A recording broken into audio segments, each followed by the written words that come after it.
ہمارے حسن رضا روز مجھ سے پوچھتے ہیں آج کون سا واقعہ سنائیں گے، کون سی سٹوری سنائیں گے، تو میں نے کہا چلے آج میں سٹوری لے کر آتا ہوں، ایک واقعہ لے کر آتا ہوں انشاءاللہ۔ یہ حضرت سیدنا ابو ہیشم رحمت اللہ تعالیٰ علیہ حضرت سیدنا عبداللہ بن غالب علیہ رحمہ سے روایت کرتے ہیں کہ ایک مرتبہ میں اپنے چند دوستوں کے ساتھ ایک سمندری بحری سفر جس کو کہتے ہیں اس میں تھا۔ کشتی ہماری ایک جزیرے کے پاس رکی، آئیلینڈ۔ اب میں وہاں سے جب کشتی سے اترا تو کشتی سے اتر کے میں نے دیکھا بڑا ویرانہ ہے، سنسان جگہ، اور وحشت بھی تھی، کچھ ہولناکی بھی تھی۔ اب نہ کوئی گھر نظر آئے نہ کوئی شخص نظر آئے۔ مجھے ہوا کہ یہ جزیرے پہ کچھ ہے عجیب سی بات، یہاں کوئی بھی نہیں ہے اور وحشت بھی بہت ہے، ہولناکی بھی بہت ہے، یہاں رکنا چاہیے اور رک کر دیکھے، ہو سکتا ہے کوئی عجیب سی بات نظر آ جائے، کوئی ایسی نقطے کی بات نظر آ جائے۔ چنانچہ میں نے اپنے دوستوں سے کہا کہ اگر میری خواہش پر آپ عمل کریں اور رات ہم یہیں گزار لیں اور صبح چلے جائیں، تو میرے دوستوں نے میری بات مان لی۔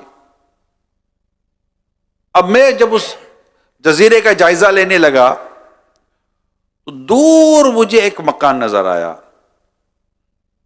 میں نے سوچا کہ اتنی وحشت ناک یہ جگہ ہے، ہولناک والی جگہ ہے، یہاں مکان، چلے اس مکان کی طرف بڑھتے ہیں۔ میں اس مکان میں داخل ہوا، مکان خالی، ایک مٹکا سا تھا، گڑا مٹکا سا تھا جو خالی تھا، اس میں پانی نہ تھا، ایک پیالہ تھا جس میں کھانا نہ تھا، بس کے سوا گھر میں اور کچھ بھی چیز نہ تھی۔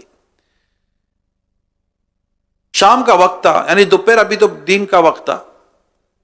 میں دیکھتا رہا لیکن مجھے کوئی چیز نظر نہیں آئی، کوئی بندہ نظر نہیں آیا، گھر تھا۔ میں کسی کونے میں جا کر بیٹھ گیا، مجھے تھا کہ کوئی آئے گا، یہاں ہے کوئی بات نظر ضرور آئے گی یہاں کچھ نہ کچھ۔ تو میں یہیں رہ گیا۔ ساتھیوں کو میں نے کہا تھا کہ رات یہیں رک جانا، صبح جائیں گے۔ میں اپنے اس جگہ پر چپ گیا، میں کہ کوئی آئے گا تو مجھے دیکھ نہ لے۔ سورج غروب ہوا، تھوڑی رات ہوئی، مجھے کسی کے چلنے کی آواز آئی، پہاڑ کی طرف سے کوئی جیسے کہ آ رہا ہے، اور اس آواز اللہ اکبر، سبحان اللہ، الحمدللہ، اس طرح کی آواز مجھے آنے لگی۔ میں آواز پر غور کرتا رہا، دیکھتے دیکھتے ایک انتہائی حسین خوبصورت نوجوان اس گھر میں داخل ہوتا ہے۔ میں اس کو دیکھتا رہ گیا۔ نوجوان بڑا خوبصورت تھا، بڑا سیدھا تھا، ینگ، پورا نوجوان تھا۔ وہ شخص اندر داخل ہوا اور دیر تک نماز پڑھتا رہا۔ جب نماز سے فارغ ہوتا ہے تو وہ جو پیالہ یا تھال نما چیز تھی جس سے کچھ بھی نہ تھا، اس نے وہ لیا اور اس میں سے کچھ کھانے لگا۔ میں حیران، میں نے کہا اس میں تو کچھ تھا ہی کوئی نہیں، کیا کھا رہا ہے یہ؟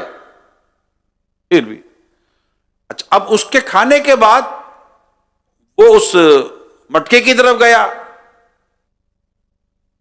اور مجھے پتا ہے اس میں کوئی پانی نام کی چیز نہ تھی، اس میں سے اس نے پانی پیا۔ اب میں بولوں کھانا کھا رہا ہے، پانی پی رہا ہے، جبکہ اس میں کچھ بھی نہیں ہے۔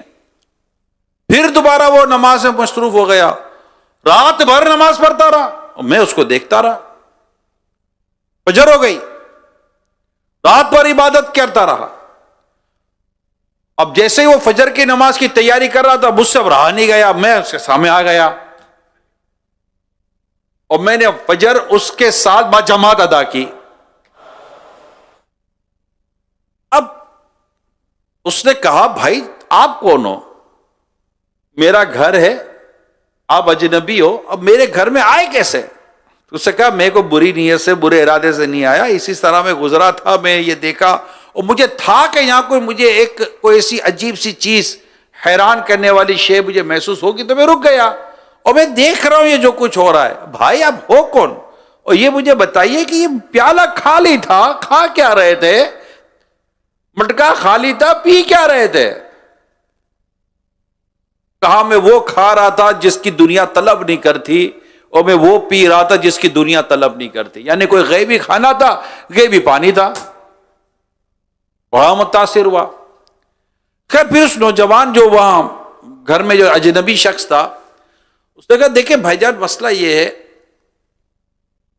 کہ ہماری جو شریعت ہے یہ لوگوں میں ملنے جلنے کو زیادہ اہمیت دیتی ہے کہ آپ عیادت کریں، لوگوں میں رہیں، جماعت سے نماز پڑھیں، جمعے کی نماز ہو جماعت کے ساتھ ہو، تو اس طرح کی زندگی آپ کو گزارنی چاہیے۔ آپ سب کچھ کاٹ کٹا کر آپ یا گوشہ نشین ہو کے گھر میں بیٹھے ہوئے ہیں، تو آپ کو پبلک میں نہیں رہنا چاہیے، عوامی انداز اختیار کرنا چاہیے، اور یہی شریعت کو مطلوب بھی ہے، محمود بھی ہے، پسندیدہ بات اسے صحیح کی تھی۔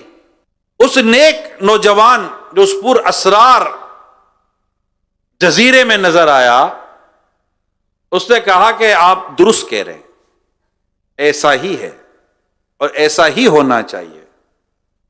اور آپ کی اطلاع کے لیے عرض کر دوں، قریبی بستی ہے، میں پورا دن وہاں گزارتا ہوں، لوگوں میں رہتا ہوں، وہیں عبادت بھی کرتا ہوں، نماز بھی پڑھتا ہوں، اور جو آپ کہتے ہیں میں اسی طرح کی زندگی گزارتا ہوں، مگر رات کو یہاں کر اپنے رب کی عبادت کرتا ہوں۔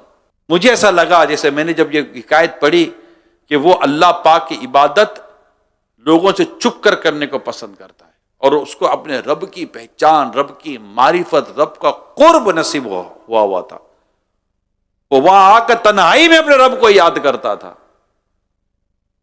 اور اللہ پاک اس کے لیے غیب سے کھانے کا پینے کا اہتمام فرماتا تھا۔ اور اس کے بعد جب اس کی گفتگو ختم ہوئی، اور جب اس نے اپنی بات بھی کلیئر کی، اور اس کو بھی اچھا لگا کہ جناب ماشاءاللہ یہ نوجوان عبادت گزار، اللہ کی عبادت کرنے والا، اور غیب سے اس کی مدد ہو رہی ہے، غیب سے اس کو کھانا پینا اس طرح کا نصیب ہو رہا ہے، تو بڑا متاثر ہوا۔ تو اس کے بعد وہ جو نیک نوجوان تھا وہ لیٹ گیا۔ مجھے ایسا لگا کہ لیٹ تو گیا، اب ایسا نہیں کہ یہ انتقال کر گیا ہو۔ قریب جا کر دیکھا تو واقعی اس کے بدن سے اس کی روح پرواز کر چکی تھی۔ اب میں نے اس کی تدفین کا انتظام کیا تو کیا ہوا کہ جیسے ہی میں نے اس کی قبر بنائی، جہاں اس کو دفن کرنا تھا، جہاں اس کی قبر بننی تھی، تو اس قبر کی مٹی سے مجھے مشک کی خوشبو آنے لگی۔ یہ ایسا اللہ کا نیک بندہ اس پر اسرار جزیرے میں اپنے رب کی عبادت کر رہا تھا نوجوان۔ ہاں اے میرے نوجوانوں، تھا نوجوان، بوڑھا نہیں تھا۔ ایسے یہ تو ایک نہیں، مطلب اگر میں کہوں کہ ایسے اتنے واقعات ہیں، اگر میں نوجوانوں کے واقعات آپ کو سنانا شروع کر دوں، اتنے واقعات ہیں، ہماری پوری ایک مطلب ہسٹری ہے، صدیوں سے بھرے ہوئے یہ واقعات ہیں۔ اب صحابہ کرام علیہ رضوان سے چلیں اور آج تک تو کتنے مطلب نوجوان، اب جتنے بڑے بڑے علماء آپ کہتے ہیں، یہ کیا سارے بڑھاپوں میں جا کر علماء بنے تھے؟ لاکھوں علماء ہمارے گزرے ہیں، محدثین کرام گزرے ہیں، مفسرین کرام گزرے ہیں، انہوں نے کن عمروں میں پڑھا تھا؟ خود غوث پاک رحمت اللہ تعالی علیہ کے بارے میں آپ نے پڑھا ہے، پڑھا ہوگا کئیوں نے، 18 سال کی عمر میں آپ نے سفر اختیار کیا تھا بغداد شریف کا، نوجوان ہی تو تھے، نوجوان ہی تھے۔ اس کے علاوہ میں ابھی ایک ایک بات کے کیا بیان کروں؟ نوجوانی کے عالم میں انہوں نے درس نظامی، اسے درس نظامی نہیں کہتے ہوں گے، مگر علم دین حاصل کیا، عبادت کی، ریاضت کی، قرآن پڑھا، تلاوتیں کی، نوجوانی تھی۔ 15 سال، 20 سال، 25 سال کی عمر میں، 25 سال، خود میرے اعلیٰ حضرت امام اہل سنت 14 سال کی عمر سے پہلے مفتی بن گئے۔ اب اللہ یہاں پڑھنا نہیں آتا، یا ہمارے نوجوان کو پڑھنا نہیں آتا، میرے اعلیٰ حضرت رحمت اللہ تعالی علیہ ابھی 14 سال کے ہوئے ہی نہیں ہے، مفتی بن گئے، پہلا فتویٰ جاری کر دیا۔ یہ ہمارے ایک سمجھنے کے لیے کہہ رہا ہوں کہ اللہ کرے کہ ہم بھی اپنی جوانی کو عبادت میں گزارنے والے بنے، اور سمجھیے یہ جوانی مستیوں کے لیے نہیں ہے، کھیل تماشوں کے لیے نہیں ہے. ابھی بدن میں طاقت ہے، خون میں گرمی ہے، ہڈیوں میں جان ہے. اللہ کی عبادت کرنی ہے، اللہ کو راضی کرنا ہے. روزگار بھی ہے، ڈیفینیٹلی روزگار بھی ہے، کسب ہے، کسب روزگار اللہ پاک نے اس کو اپنا فضل فرمایا ہے. اس کو اللہ پاک نے اپنا فضل بتایا قرآن کریم سورہ جمعہ میں کہ اللہ پاک کا فضل تلاش کرو. فانتشروا فی الارض، زمین میں پھیل جاؤ اور اللہ پاک کا فضل تلاش کرو. اس سے مراد کسب ہے، ذریعہ معاش ہے. یہ سب تھوڑی ہے کہ بندہ مطلب سب کچھ چھوڑ چھاڑ کر بیٹھ جائے گا. ہمارا دین، ہمارا اسلام، ہمارا مذہب اس طرح ہاتھ کو پسند کرتا ہے، دینا پسند کرتا ہے، لینا پسند نہیں کرتا. ہاتھ اس طرح ہونا پسند نہیں کرتا. تو میرے متقفین اسلامی بھائی، سوشل میڈیا پر، مدنی چینل پہ جہاں جہاں آپ ہیں، اپنی جوانی کی قدر کریں. تو کل بھی میں نے روایت سنائی تھی کہ جوانی، بڑھاپے سے پہلے جوانی کو غنیمت جانو. اچھا، ایک اور روایت آپ نے شاید سنی یا پڑھی ہوگی کہ قیامت کے جو سوالات میں ایک سوال یہ ہے کہ عمر کس کام میں خرچ کی، صرف کی ہے نا، عمر کیسے گزاری. مگر اس میں کوئی سوال بھی جوانی کیسے گزاری، حالانکہ عمر میں جوانی شامل ہے. جب آپ سے پوچھا گیا بھائی آپ نے عمر کیسے گزاری، تو اس میں آپ کی جوانی آ گئی نا. مگر جوانی کی امپورٹنس یہ ہے کہ اس کو الگ سے اس کو کوشچن کیا گیا، اس کو پوچھا گیا ہے کیسے جوانی گزاری.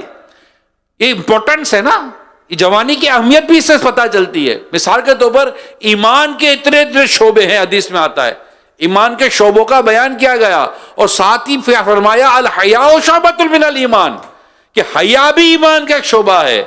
جو شعبے کے بیان کیے گئے اس میں حیا شامل تھی، مگر حیا کو الگ سے ہائی لائٹ کیا گیا. ماڈسٹی، حیا مینس ماڈسٹی کو الگ سے ہائی لائٹ کیا گیا کہ لوگوں جانو کہ حیا بہت امپورٹنس، بہت اہمیت رکھتی ہے. اور آج جو چیز ہم میں کمزور پڑ گئی یا ختم ہو گئی کہیں کہیں، یا اگر میں کہوں کہ برسوں پہلے جس کا جنازہ نکل جا چکا، وہ حیا ہی تو ہے. اگر حیا ہوتی تو یہ حال نہ ہوتا. اللہ پاک ہمیں توفیق دے ہم اپنی جوانی کی قدر کریں. اور اس کے متعلق ایسا نہیں کہ اس کے متعلق ہمیں قرآن و حدیث میں سمجھایا نہیں گیا اور اس کی اہمیت نہیں بیان کی گئی ہے. رسول اکرم نور مجسم صلی اللہ علیہ وآلہ وسلم نے فرمایا اللہ پاک ایسے شخص سے محبت فرماتا ہے. میرے نوجوانوں، اللہ پاک ایسے شخص سے محبت فرماتا ہے جس نے اپنی جوانی کو اللہ پاک کی اطاعت کے لیے وقف کر دیا ہو. اس نے اپنے شباب کو، اپنی اس ابھرتی جوانی کو اللہ کی راہ میں دے دینا، تو اس کو تو میں یہ کہوں اس کو علی اکبر کا صدقہ نصیب ہو گیا. حضرت سیدنا علی اکبر رضی اللہ تعالیٰ جوانی میں انہوں نے کربلا میں شہادت نوش کی. بڑے بڑے واقعات ہیں نوجوانوں کے. اپنی جوانی کو عبادت میں لائیں، عبادت میں لائیں. مزید سنیے، مفتی احمد یارکا نعیمی فرماتے ہیں جوانی میں گناہوں سے بچے اور رب کو یاد رکھے، چونکہ جوانی میں اعضاء قوی یعنی کہ بدن میں طاقت ہوتی ہے، نفس گناہوں کی طرف زیادہ مائل ہوتا ہے، زیادہ وہ گناہوں کی طرف بڑھ رہا ہوتا ہے. اس لیے اس زمانے کی عبادت بڑھاپے کی عبادت سے افضل ہے، جوانی کی عبادت. تو اللہ پاک ہمیں عبادت کرتے رہنے کی توفیق عطا فرمائے اور اپنی جوانی کو فضولیات میں برباد نہ کرے، گناہوں میں برباد نہ کریں. وہ کہتے ہیں نا امیل سنت بڑا شروع میں ایک شعر سنایا کرتے تھے، ڈھل جائے گی یہ جوانی، ڈھل جائے گی یہ جوانی جس پہ تجھ کو ناز ہے، تو بجا لے چاہے جتنا، 4 دن کا ساز ہے. وہ نامور بے نشاں کیسے کیسے، زمیں کھا گئی نوجوان کیسے کیسے. اب تو 18 15 20 25 سال کی عمر والے ہارٹ فیل ہو جاتے ہیں. Can you imagine? تصور کر سکتے ہیں آپ، غور کر سکتے ہیں. ایکسیڈنٹ میں زیادہ تر کون جاتے ہیں؟ نوجوان. لڑائی جھگڑوں میں زیادہ کون مرتے ہیں؟ نوجوان. بوڑھے تھوڑی ہو جاتے ہیں.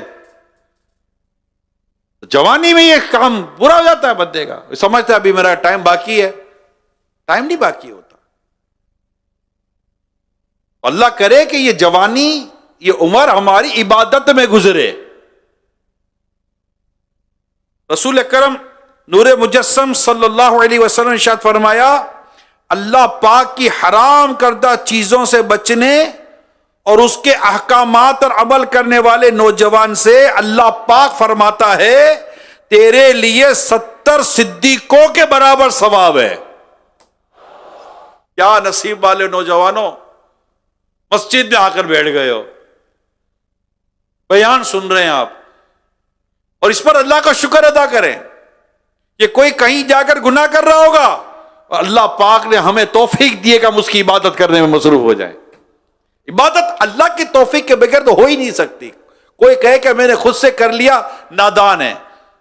اگر کوئی معتکف ہے اللہ کی توفیق سے ہے، مسجد میں ہے اللہ کی توفیق سے ہے، بیان سن رہا ہے اللہ کی توفیق سے سن رہا ہے، بیان کر رہا ہے اللہ کی توفیق سے بیان کر رہا ہے۔ ولا حول ولا قوت الا باللہ العلی العظیم، کوئی نیکی کی طاقت نہیں رکھتا سوائے اس کے جس کو اللہ پاک نیکی کی توفیق عطا فرماتا ہے، نہیں ہو سکتا۔ لہذا اس میں کوئی پھوپھا نہیں ہے میں مسجد میں ہوں تو مسجد میں تو تیرے رب کا کرم، تیرے رب کا شکر ادا کرنا چاہیے۔ کوئی کسی کو اپنے گھر میں ایسے ہی نہیں آ جاتا، اللہ کے گھر میں آئے ہو تو اللہ کی اجازت سے آئے ہو، بیٹھے ہو تو اللہ کی اجازت سے بیٹھے ہوئے، دل لگا ہے تو اللہ نے دل لگا دیا ہے۔ کوئی اپنا کمال نہ سمجھے، کوئی کمال ہے ہی نہیں، کمال یہی دل لگا رہتا ہے، اٹھ جاتا ہے اور دل کرتا ہے باہر چلا جاؤں۔ یہ اللہ پاک کی توفیق ہے۔ سب آپ کو، مجھے، ہم سب کو مدنی چینل پر ہیں، سب کو، ہم سب کو، سوشل میڈیا والوں کو بھی، ہم سب کو اس لمحے پر بھی اللہ کا شکر ادا کرنا چاہیے۔ یا اللہ تیرا شکر ہے، دل ہی دل میں کہہ لے یا اللہ تیرا شکر ہے کہ تو نے مجھے اس کام میں مصروف رکھا ہے، کہیں اور میں نہیں چلا گیا۔ وہ بھٹکنے سے بچاتا ہے، اس نے راہ دکھائی ہے۔ اللہ پاک ہم سب کو عبادت کرتے رہنے کی توفیق عطا فرمائے۔ ایک اور حدیث سنیے، اللہ پاک اپنی مخلوق میں سے اس خوبصورت نوجوان کو سب سے زیادہ پسند فرماتا ہے۔ آج نوجوانوں تمہاری باری ہے، نہیں میرے بزرگوں کی بھی باری آئے گی انشاءاللہ آج کے بیان میں، ٹینشن نہیں لیں۔ ہاں، اسلام نے سب کو اپنے دامن میں لیا ہوا ہے۔ جو کلمہ پڑھتا ہے اسلام اس کے بارے میں بڑی خوبصورت باتیں کرتا ہے۔ رسول اکرم صلی اللہ علیہ وسلم فرماتے ہیں اللہ پاک اپنی مخلوق میں اس خوبصورت نوجوان کو سب سے زیادہ پسند فرماتا ہے جس نے اپنی جوانی اور حسن و جمال کو اللہ کی عبادت میں صرف کر دیا ہو۔ اللہ پاک فرشتوں کے سامنے ایسے بندے پر فخر فرماتے، ارشاد فرماتا ہے کیا ارشاد فرماتا ہے؟ کان کھولو اے نوجوانوں، میرے کان کھولو، میں بتانے جا رہا ہوں۔ اللہ پاک اپنے فرشتوں کے سامنے فخر فرماتا ہے، اور کیا فرماتا ہے ذرا سنو، میرا رب فرماتا ہے یہ میرا حقیقی بندہ ہے۔ آئے ہائے کیا کرم کی بات ہے۔ اے مولا توفیق بھی تو دیتا ہے، توفیق بھی تو دیتا ہے اور کرم بھی تو فرماتا ہے۔ دیکھیے کہ توفیق بھی رب دے، قبول بھی رب کرے، اور جنت بھی رب دے، اور فرمائے کہ بدلہ تمہارے ان اعمال کا جو تم دنیا میں کیا کرتے تھے۔ کمال ہے اللہ کی رحمت کا بندہ جتنا جھومے اتنا کم ہے، جتنا شکر ادا کرے اتنا کم ہے۔ اللہ اللہ اللہ۔ حضرت سیدنا انس بن مالک رضی اللہ تعالیٰ عنہ فرماتے ہیں، سے مروی ہے، نبی اکرم صلی اللہ علیہ وسلم نے ارشاد فرمایا صبح کے وقت عبادت کرنے والے نوجوان کو بڑھاپے میں عبادت کرنے والے بوڑھے پر ایسی فضیلت حاصل ہے جیسی مرسلین کو تمام لوگوں پر۔ پھر ان بڑی عمر کے اسلامی بھائیوں کو اس بات کا اندازہ ہوگا جوانی کس قدر عبادت سے ہٹاتی ہے، پتا ہوگا۔ تو میرے ان بزرگوں کو بھی اپنے اس نوجوانوں پر کیسی شفقت کرنی چاہیے جنہیں اللہ پاک نے عبادت کی توفیق عطا کی ہے۔ یہ بڑے اہم ترین مراحل سے گزر، بڑے جذبات ہوتے ہیں یار جوانی میں، بڑی کیفیتیں ہوتی ہیں. میں جنرلی طور پر والدین کو یا اسپیشلی میں والد صاحب کو سمجھاتا رہتا ہوں. ایک والد کی عمر ہوتی ہے 55 سال 60 سال کی، رائٹ؟ بیٹا ہوتا ہے 25 سال کا، بیٹا ہوتا ہے 25 سال کا 30 سال کا، باپ کی عمر ہے 55 سال کی 60 سال کی 65 سال کی. ایسا ہی ہوتا ہے نا. اب باپ 60 سال کی عمر میں بیٹے کو بولتا ہے تم ایسے کیوں نہیں ہو جاتے جیسا میں ہوں. میں اس والد کے کان میں کہتا ہوں کہ آپ 30 سال کے تھے تب کیسے تھے؟ آپ 25 سال کے تھے تو تب کیسے تھے؟ آپ جب 35 سال کے تھے تو تب کیسے تھے؟ آج اپنی 60-65 سال کی عمر سے کمپیریزن کرتے ہیں آپ اپنے 25-30 سال کے بیٹے کی عادتوں کو. ایسا نہ کریں. اس کی اس عمر کے مطابق عبادت اور نیکی اور تجربے کی طرف لے کر آئیں. یہ جو جنریشن گیپ ہے نا ہمارا، اس کی ایک وجہ یہ ہے کہ ہم اس چیز کو فیل ہی نہیں کر رہے ہوتے کہ اس وقت میرے بیٹے کے جذبات کیا ہو گئے. میرے ایک سیریز تھی نوجوانوں کے مسائل، ایک سیریز تھی، سیریز آف پروگرام نوجوانوں کے مسائل. یہ سوشل میڈیا پر مل جائے گا آپ کو. اس میں نوجوانوں کو لے کر بیٹھتا تھا، وہ مجھ سے ڈسکس کرتے تھے. کئی نوجوان یہی پرابلم ڈسکس کرتے تھے، ہمارے والد ہماری سنتے ہی نہیں ہے، ہمارا باپ ہماری سنتا ہی نہیں ہے، ہم کیا کریں، ہمارا باپ ہماری سنتا ہی نہیں ہے. تو میں خیر ان کو سمجھاتا تھا کہ آپ کے والد صاحب آپ کی کیسے سنیں گے نا، یہ دیکھو وہ کیا طریقہ کار ہے جس سے آپ کے والد صاحب آپ کی سنیں. ان کو تو میں نے سمجھا دیا، مگر میں والد کو سمجھاتا ہوں جن کے جوان بیٹے ہیں کہ پلیز کنٹرول. ان کو ان کی عمر کے مطابق، ان کے جذبات، ان کے احساسات کے مطابق ٹریٹ کریں. ان کو لے کر بیٹھیں، ڈکٹیٹنگ نہ کریں، مشورے اور تفہیم اور انڈرسٹینڈنگ کے ساتھ ان کو لے کر چلیں. ہاں جہاں والدین کو سختی کی اجازت ہے، نو ڈاؤٹ وہاں ہے، مگر کیا ہر جگہ سختی کی اجازت ہے؟ اور سختی کے پہلے سٹیج پر ہے. آپ کی اولاد آپ کے قریب آئے گی. ان پر ہاتھ رکھیں، ان پر شفقت کریں، انہیں اللہ اور اس کے رسول کے دین کی طرف لیں. آتے والد ملنے کے لیے اپنے بچوں کو لے کر، مانتا نہیں ہے. اب میرے سامنے کسی بھی آپ جس کی وہ عزت کرتا ہو اس کے سامنے آپ اس کے بچے کو ڈیگریڈ کریں گے تو پھر کیسے مانے گا؟ میں یو کے میں تھا، میں نے بیان کیا تھا کہ والد کا بھی ہاتھ چومنا چاہیے. تو بیان کے بعد اسلام میں ملاقات کے لیے آ رہے تھے تو ایک والد صاحب اپنے نوجوان بیٹے کو بھی ساتھ لائے اور کہا اس کو سمجھا میرا ہاتھ نہیں چومتا. میں نے کہا اب کیا چومے گا؟ جو دل کیا ہوگا وہ بھی نہیں کرے گا. اس کو بولو. اب میں اس کو بولوں کہ بھی چوم، تو ابھی تو چوم لے گا، ہاتھ بھی چومے گا، ماتھا بھی چومے گا. باہر جا کر کیا کرے گا میں اس کی گارنٹی نہیں دیتا. تو کوئی حکمت کو، مصلحت کو طریقہ کار ہوتا ہے. تو اللہ پاک ہمیں صحیح سمجھنے کی توفیق عطا فرمائے. اور نوجوان جو ہمارا ٹیلنٹ ہے، ہمارا سرمایہ ہے، ان کو مسجد کی طرف، نیکی کی طرف، عبادت کی طرف لانے کے لیے ہم سب کو کوشش کرنی پڑے گی. ٹھیک ہے؟ تو یہ ماشاءاللہ جوانی میں اللہ نے ان کو عبادت کی توفیق دی. جن کو دی وہ خوش نصیب ہیں جن کو اللہ پاک عبادت کی توفیق جوانی میں عطا فرماتا ہے. کہ میں آپ کو بتاؤں کہ جوانی میں عبادت کرنے اور خوف خدا رکھنے والے کو مبارک ہو کہ بروز قیامت جب سورج 1 میل پر رہ کر آگ برسا رہا ہوگا، سایہ عرش کے علاوہ اس جگہ، اس جاں گزا یعنی جان کو اذیت دینے والی گرمی سے بچنے کا ذریعہ نہ ہوگا، کوئی ذریعہ نہ ہوگا. اللہ پاک ایسے خوش قسمت نوجوان کو اپنے عرش کے سائے میں جگہ عطا فرمائے گا، جیسا کہ حضرت سیدنا امام عبد الرحمن جلال الدین سیوطی شافعی علیہ رحمہ نقل کرتے ہیں.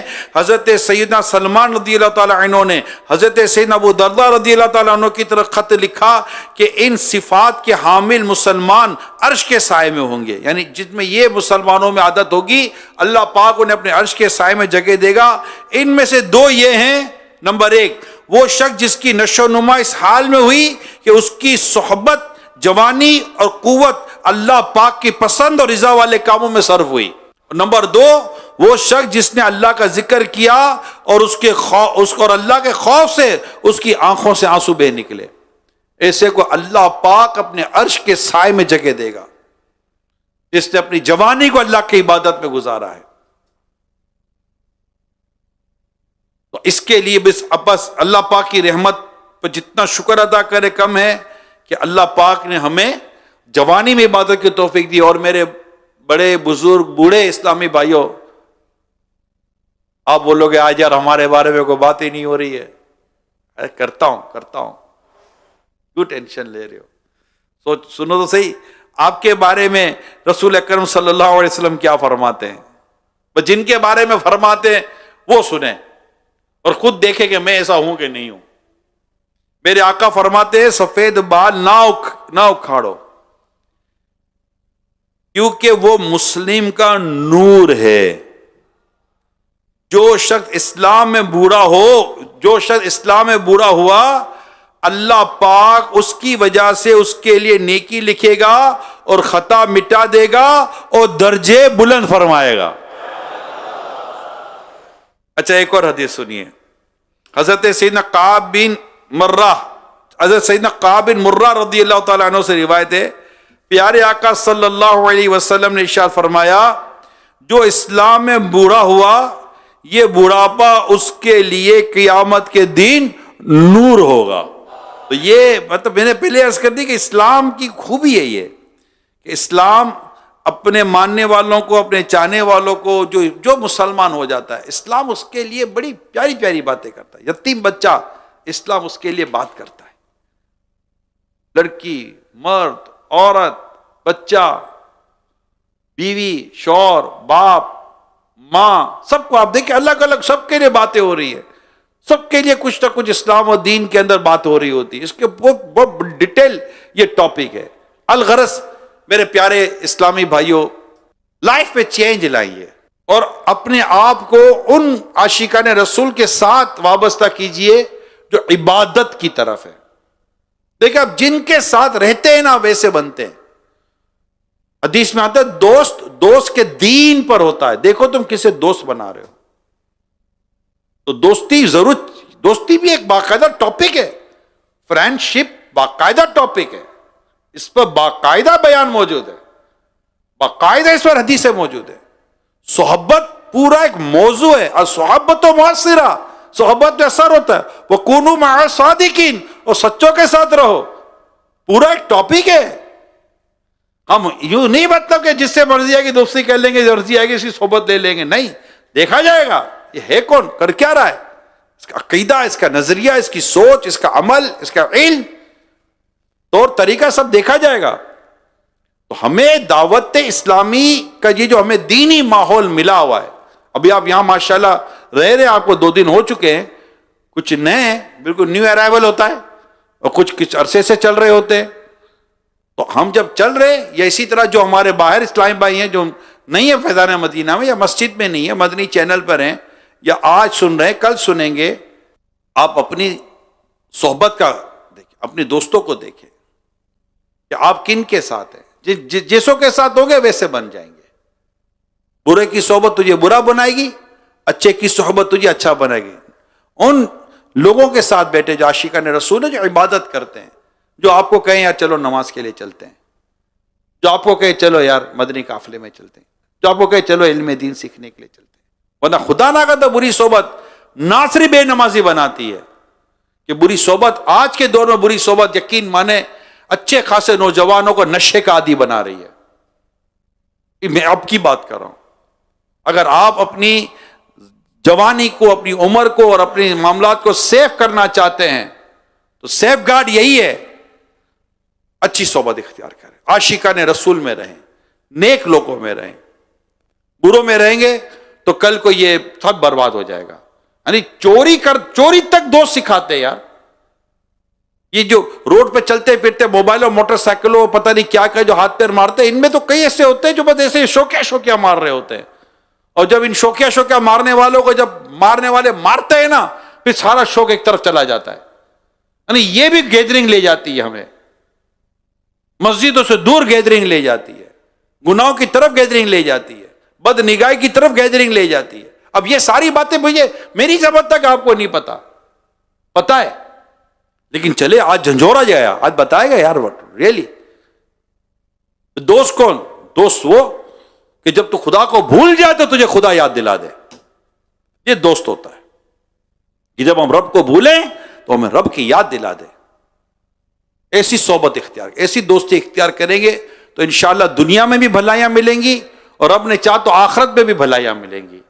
ایک نوجوان کے بارے میں نے پڑھا ہے، سید عمر فاروق اعظم رضی اللہ تعالیٰ عنہ کے دور کا وہ نوجوان تھا، اور جب اس نے خوف خدا کا اظہار کیا اور بے حیائی سے اور گناہ سے بچ کر اس نے اپنے آپ کو ایک طرف کیا، اور جب خوف خدا کا غلبہ اس کے اندر ہوا اور خوف خدا کی وجہ سے جب اس کا انتقال ہوا، اور جب اس کی قبر پر عمر فاروق اعظم رضی اللہ تعالی عنہ جب پہنچے اور پتہ چلا کہ اس نوجوان کا انتقال خوف خدا سے ہوا ہے، تو آپ نے اس کی قبر پر سورہ رحمان کی آیت تلاوت کی، جو اللہ کے حضور کھڑے ہونے سے ڈرا اس کے لیے 2 جنتیں ہیں۔ تو قبر سے نوجوان پکارتا ہے، امیر المومنین میرے رب کا فرمان سچا ہے، مجھے میرے رب نے مرتے ہی 2 جنتیں عطا فرما دی ہیں۔